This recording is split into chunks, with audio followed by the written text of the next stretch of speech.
Hi, this is Paul Sykes, Good News Planet. I'm speaking to our Sally Brown. Hi, how are you? I'm okay. I didn't know we were doing this. We're doing what? That we're doing an interview? Yeah. Oh, yeah, sure. That's what we do. We make these interviews of people doing good, and you have an upcoming event, which is a conference co-sponsored with the Middle East and the Middle East Institute at Columbia University, also the Institute of African Studies. That's right. At Columbia. And it's on November 4th and 5th, so we have a little ways to go. Yes, we do. But it's on Ibn Arabi and Rumi. Right. Do I have that right? Teachings for the Modern World. Yes, Teachings for the Modern World. And you're connected to the Open Center as well? The New York Open Center and the Ibn Arabi Society, which is located in Oxford, England, are the organizing partners for the event. So right now I'm working with the Ibn Arabi branch in Berkeley, California. And the New York Open Center is located in Midtown, New York City. It's a center about 27 years old.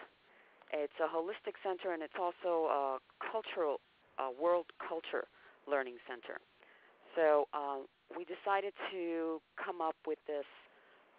The Ibn Arabi Society originally had this, conference kind of thing for years now. But we decided that we'd like to make it a little bigger than what it has been, because generally it was a small audience, and it was captured into partly the academic circle. And I joined originally an Ibn Arabi reading group, and I found out that working with, I would think, like translated original scripture, which is from the mouth, I think, of a mystic, that's, like any kind of work that's been translated from any mystic over the centuries, has certain kind of sacred impact on the soul. And when you're in the presence of that kind of work, you actually begin to feel different. And as I said, it's a presence. So as I experienced this, I started to think, well, this actually needs to be explored. And, of course, I spoke to them, and they said, well, we would like to join, and become organizers of a bigger event. So that's basically what we've been doing, especially because in New York City or anywhere in the West, there's very little information about the philosophy of anything from the Middle East.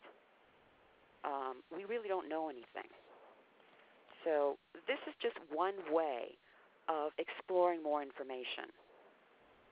So sounds good, like good news to me. Yep. So, and we've covered some Middle Eastern philosophizers. I read Gibran all the time. Oh, there we go. And then I did something at the United Nations with another renowned philosophizer.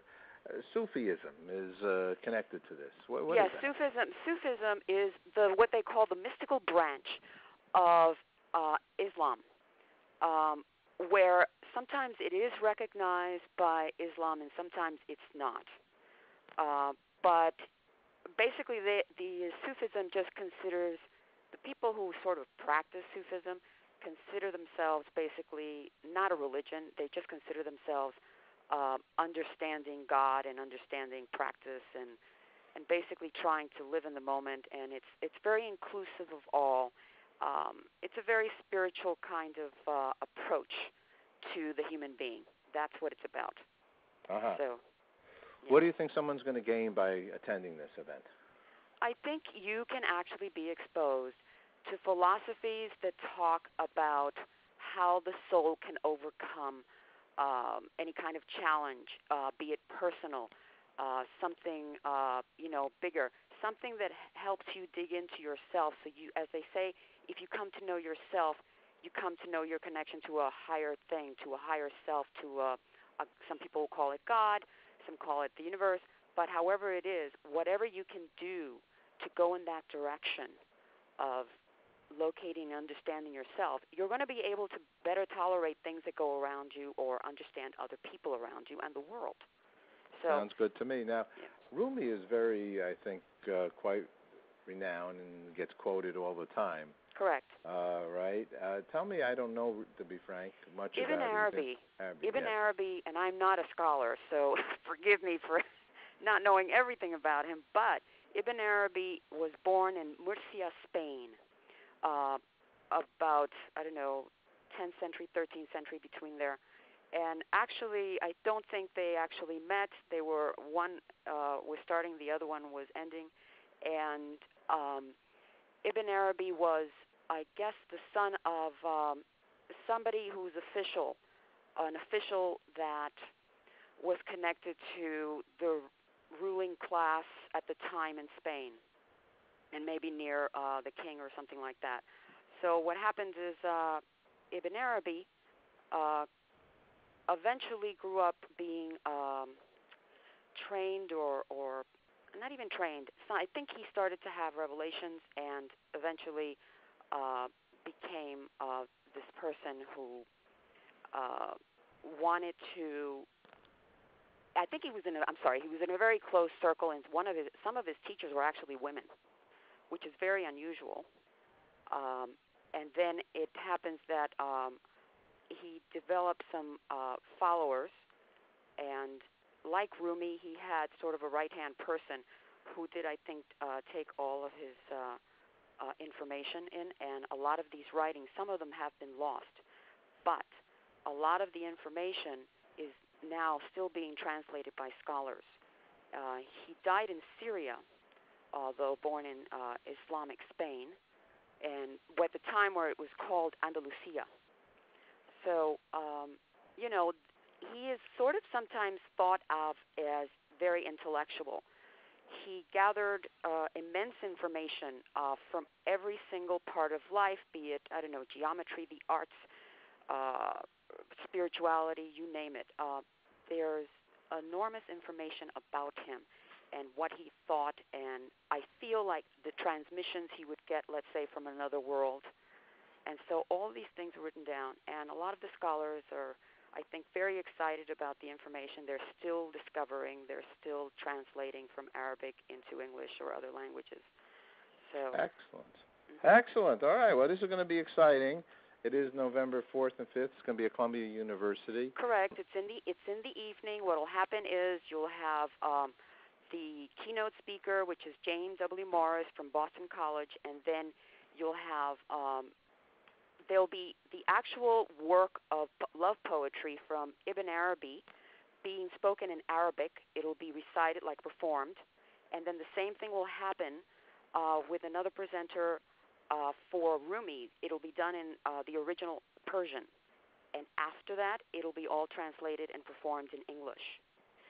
All right, it sounds like a wonderful event. There'll be music as well. There'll be some famous Turkish musician who will also perform by the name of Omar Faruk Tekbilek.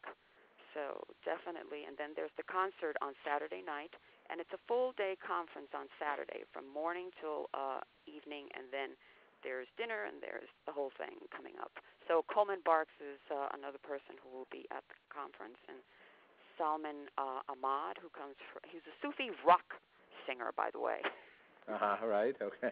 And he's part of a group called Janoon, and he does a lot of work worldwide, especially for Pakistan, because he is from Pakistan, or his family's from Pakistan, to help people there after, some travesties or however. But I'll call you and I'll see if I can correct myself in case I got any information wrong about Ibn Arabi. Oh, well, we're going to put it up in a while from now. I actually, we're still recording, and I want to say that part of the reason, many reasons why I thought this would be helpful for our community. One is, I don't know if you know, I'm an interfaith minister. Yes. And a spiritual kind of guy, and I'm really into this. And I actually know the New York Open Center since you were down in Soho. Oh, great. A zillion years ago.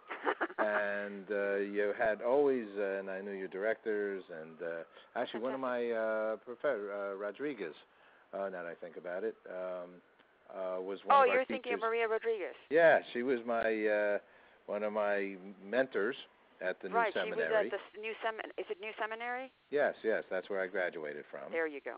and she was wonderful. And that, that you walk into the Open Center and you're already like hugged out. I mean, you're just like, people are smiling, people are happy. No, we have a cafe now. We have the bookstore. Oh, is that right? People hang out downstairs, and they, beautiful. with their laptop, they hang out. So they buy a book, take a class, whatever. So it's fairly comfortable. As I say, it's for New Yorkers that have no time or are stressed out. Well, this will be a wonderful opportunity. And I'm going to give you the website, www.opencenter.org. Right. And for the conference, it's www.opencenter.org. Ibn Arabi, IBN as in Nancy, ARABI, like Arab and I. There you go. Marvelous. All right, we're going to put this up maybe a little later on, just because those New Yorkers, it's really hard for them to plan too far ahead. Mm-hmm. But we'll get it up closer to that. I'm glad we had a moment to speak. Fantastic. And maybe some future things we can also do with the Open Center and your and the good things you got going here. So I'd love to broadcast this whole thing. I love this stuff. This is really good. Thanks so much, Paul. Thank you very much. Thank you. So let's talk again. Okay then.